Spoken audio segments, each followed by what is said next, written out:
all of you who joined in this peace rally to protest against the introduction and the passing of the bill in Parliament.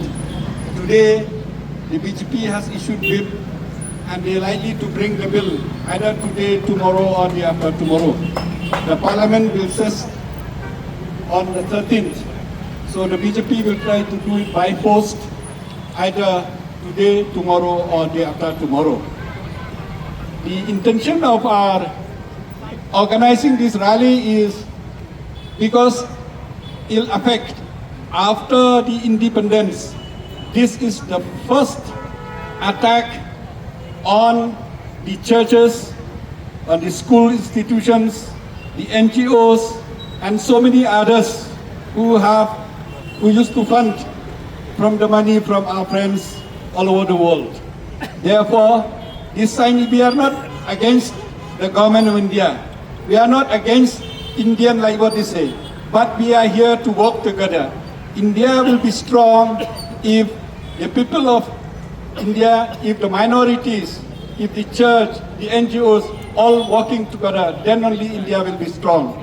By crushing the sentiments of the minorities, by crushing the Christians, by crushing the Hindus, the Sikhs, that will not help India.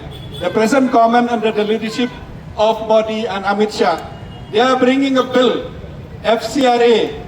The bill is one of the most dangerous bills in history, like I said. What is in this bill? The most dangerous is the paragraph 16A. This is a bill where if you cannot renew the FCRA, or if they cancel your FCRA, or if you surrender the FCRA, they will take your property. So what is FCRA? FCRA is a law which has been there for decades. But so far the law, the intention of the law is to protect the Indian people as well as against the people who want to misuse it. So we have no problem of FCRA so far, as long as it's used for the right purpose. But today, you have seen they have set up the authority. This authority, if your church is funded, even a small percentage, or if the school is funded by a small percentage, or if any property is funded by a small percentage, the whole of the property will be attached.